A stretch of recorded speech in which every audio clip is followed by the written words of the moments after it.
Marcus, I want to talk about what I think is one of the biggest plagues on this scene in the history of its existence, which is... Lay it on me. All right, I'm going to build up to it. And I'm going to build up to it in a really weird way. Lay it on me slowly. 3 of the biggest artists in this scene all released brand spanking new fucking singles this week. All right? Who? Spirit Box dropped The Void. Beartooth dropped Sunshine. And Against the Current dropped Good Guy. And when I say biggest bands in this scene, I mean literally figurehead pillars at this point. Yep. Okay? Bands we hang our hats on. Beartooth are arguably top 5 biggest band in metalcore. Spirit Box has, with one singular album, broken into the top 10. And Against the Current have broken through in a way that is beginning to like supersede the alternative scene entirely, right? Mm-hmm. So this is all good news. And on its face, this all seems good, right? This is 3 of my favorite 3 bands. brand new songs from 3 big bands in this scene. We're celebrating. We are eating, except we are fucking not. We are left starving because every single one of these songs received a visualizer. What were they cooking? A visualizer. And I truly do not understand any longer the purpose of this from a fan's perspective. Now, for those unaware, Sam, a visualizer is what? Okay, so a visualizer, as far as I'm concerned, pioneered by the band Paris about a decade ago, is not quite a music video, but just enough to kind of justify its YouTube release, right? So less engaging for the most part than a lyric video. Right, but we essentially want a visual accompaniment to a song when we put it on YouTube, because just a static image is essentially saying, why in God's name are you not just listening to this on Spotify, right? Well, devil's advocate, some people just stream all of their music through YouTube. Fine, but at that point it's like YouTube Music or something, but whatever, right? I'm speaking to an audience that wants to go check out a song to fucking watch it, right? And for some reason or another, a visualizer has become some sort of like accepted standard. And my issue with a visualizer in general isn't that they can't be cool or artistically valid or in some instances interesting. Yeah, Sam isn't saying put all of these digital artists out of work. But in the vast majority of instances, when I go to watch a new song on YouTube, it's to watch a music video. Specifically a new single from a very hot, important band in this scene, right? I think a lot of my argument here is essentially like, I know bands can afford it, and I know that the views will justify the cost, and I know that there are a lot of ways of getting music video completed and a lot of different approaches. So it really baffles me that the bigger artists in our scene think that this level of release is okay. And I think there might be a couple of reasons for it, but I think none of them serve the listener/viewer. None of them feel appropriate for the band's popularity level, in the sense that if you like, I can see ways that the visualizer can be acceptable. If you're a smaller band and you're just putting out music and you don't really have the budget or whatever, sure, do whatever you got to do just to get your stuff out there. But that's almost like a different argument, right? It's like, and here, maybe you would have wanted to do a music video, but realistically you just can't afford one, so right. This is your option, right? Different conversation. Here the approach is, hey, here's a little something to tide you over until we actually release the music video, if we do that whatsoever. Which isn't something that I personally agree with, because it's a momentum killer. Oh, you're Beartooth, you're back with a brand new song. I remember how cool your last music video was. I've been looking forward to this moment for months and months and months, because I haven't heard from your band in that long. I want to see what you guys look like now. I want to feel the whole aesthetic. I saw the promo pic of you guys all dressed up promoting this, so like I know the music video is probably gonna look like this. This is an event, and then you get to YouTube and you see it. Official visualizer. And it takes the wind out of you. And personally speaking, I'm sure that there's been sample sizes where artists run these tests and are like, oh yeah, well, we see how this is successful doing this before the music video. Personally speaking, for myself, I don't even bother listening to the songs anymore. Like, if it shows up on my Spotify, that's good and great, but it really takes the wind out of my sails learning that Beartooth released a new song or learning that Spiritbox released a new song, and the only thing attached to it is a visualizer, because to me what the band is saying is, hey, this actually isn't that important of a moment. Right. You're right. Like, the band is almost telling you the level of excitement you should have for the song based on the amount of effort they put into it, right? Yeah. This isn't actually the beginning of a new era. This isn't actually our best song. And the reason I know that personally as their fan is because of how you are selling it to me in this moment. Right, that's precisely correct. So it's like break these apart in little different ways, right? Like, let's look at Spiritbox, for example. Spiritbox do what a lot of other bands have done, which is like these sort of like Blender 3D models that are just sort of like aesthetically communicating like a feeling, and most of the time it's like sort of this cyberpunk dystopian ass bring me the horizon initially conceived idea that really doesn't go anywhere or do anything, but it's meant to sort of be visually appealing, right? It's artistically something and nothing all at the same time. Because I think while something like this could be cool, not doing anything with it is almost sort of like a secondary level of being let down, because it's almost like, hey, here's this really cool art style, and it's just going to loop for like 30 seconds, and then you're going to start over and sort of like play it again. Until you zone out. Right.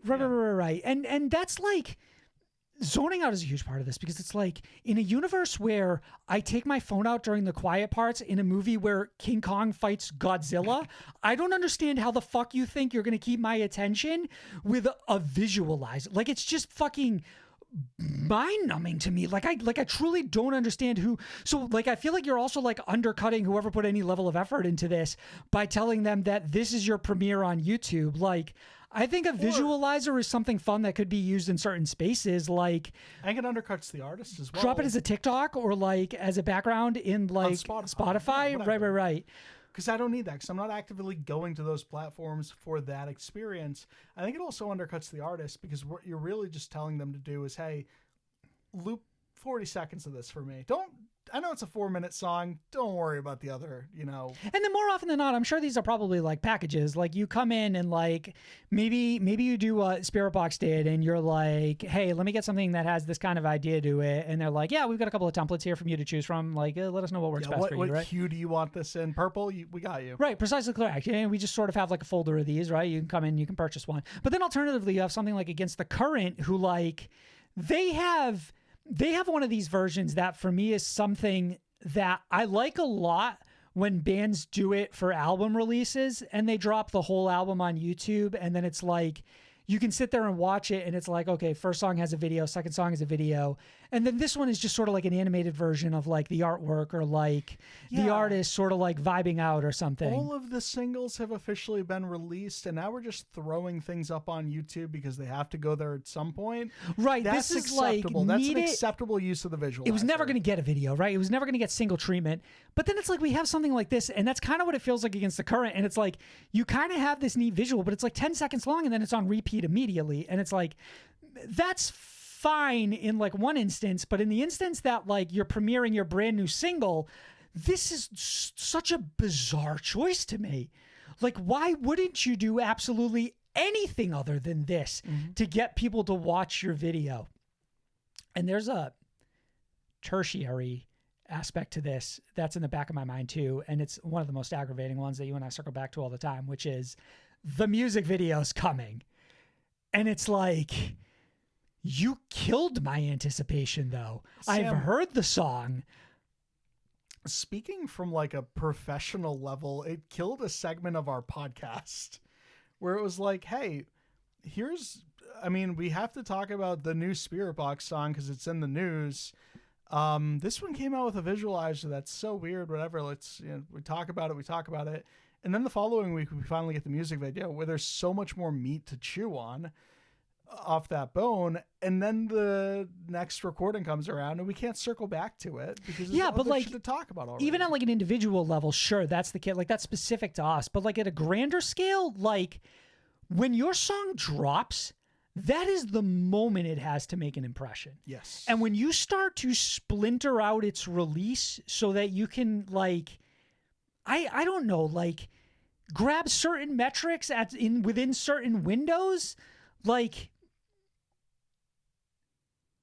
it might be good for you, the band, but I think it's bad for us, the fans. So in that sense, I feel like we're being put second. And while that is a perfectly okay decision for any artist to make, I'm not going to sit here and pretend like it was beneficial for me in any fashion, right? I've just tuned into your brand new song and immediately tuned out of it. Right, because what you're telling me is, hey, you don't actually have to be here today. Come back in 24 hours or come back a week from now, and hopefully that's the worst of it. And we'll have the actual video for you. And that's when you can probably experience this a little bit better. But what you're doing is you're squeezing 2 streams out of me at worst. And again, I'm just happy to listen to your band. I'm happy you exist. It's why I'm fucking excited you're releasing new music. You're undercutting me by just not giving me the cool new music video. And also, if it's a matter of like timeliness, like I would rather you delay the release of your song if it means that you're going to have the music video delivered to your fucking inbox on time. Because for me, what I put above all else is just the artistic integrity of the whole experience, right? Like, I'm not just pinning this on the artist. Like, I want this, like, I guess this is the fault of labels in general too, and algorithms and whatnot. Speaking, like, it feels objectively, it just feels like this is such it's a business-driven decision and not one that's meant to like work. Like this is an instance where it feels like, and maybe I can't pinpoint exactly what it is or why the choices are made to do something like this, but I know that none of them are because the fans will really love this. Exactly. Not a singular fucking one. And then maybe the most frustrating of all of these for some reason was Beartooth with Sunshine, specifically because if you go to Instagram, you get like this neat little like clip of Caleb Shoma walking around in like a park playing like a guitar and like singing like the poppier version of part of this song. And like for me, that seems like such a fundamentally fun idea to just have like Beartooth even do something like minimalistic like that than it is to just have like a Sunshine logo flash in different colors. Well, no, I don't know if I fully agree with that. And I'll say why in a second. But to me, that sounds like exactly what we complained about a second ago, where it's like, hey, here's the promise of probably what's to come, which is a music video of Caleb Shomo just playing the acoustic guitar in the park. No, but what I'm saying is like, why wasn't this the video? That's what I'm saying. Initially, it's right like maybe if bat, this ends up being the video, like, but I don't even think that's the case of this. Like, I don't think it was even promoting a video. I think it was just literally promotional material to say, hey, go check out our new song. So I didn't see this. I don't know what it looked like, but yeah, okay.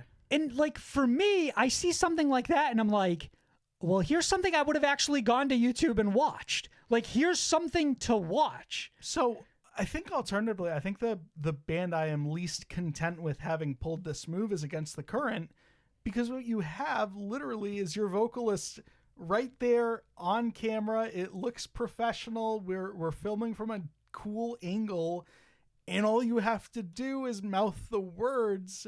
And granted, it's obviously not going to be that cool of a video, I guess, but at the same time, like, it's better than what you gave us. So at the very least, as a fan, I just want the best version of whatever it is you're going to offer me, you know? And I look at all these pieces, and what I'm thinking is like, well, why didn't you just take it one extra step further? And that's ultimately where we're coming at from this, is we're saying, from the perspective of a fan, this is a complete fucking waste of my time. And right? again, and there are a couple instances where like visualizers are actually like legitimately like doing something, right? Like they're trying to communicate a story, or like there is like a through line, or they're really visually like astounding, right? But the vast majority of these feel like screensaver placeholders, and it's such a letdown. And it's, again, one thing I want to stress is this is especially disappointing when it comes from bigger artists. This is not a slight at the smaller DIY artists that are just putting out anything and everything, who are running their entire camp. Different conversation. This is more a dig at like Spiritbox and Beartooth, who have teams behind them. And it's not even a dig at like the artists who come up with the ideas or anything that they created. It's a dig at the It's more the so idea this itself. isn't the platform, right? It's also not the play. Like, what are we doing? Why are we investing any time towards this? It feels like playing a mobile game on my 70-inch TV screen. It's like, I'm just going to play this on my phone. It's not like I'm not going to sit on my PS5 and play fucking Candy Crush. Like, this is absurd. It may be a fun game. It may look cool, but I do not feel rewarded by this experience because it's not the built-in expectation. I don't know, man. I'm not happy with it. It doesn't feel like we it's got to changing. do something It feels about like it's the getting worse. visualizer. It feels like it's getting worse. Got to do something about the visualizer. Let us know in the comments.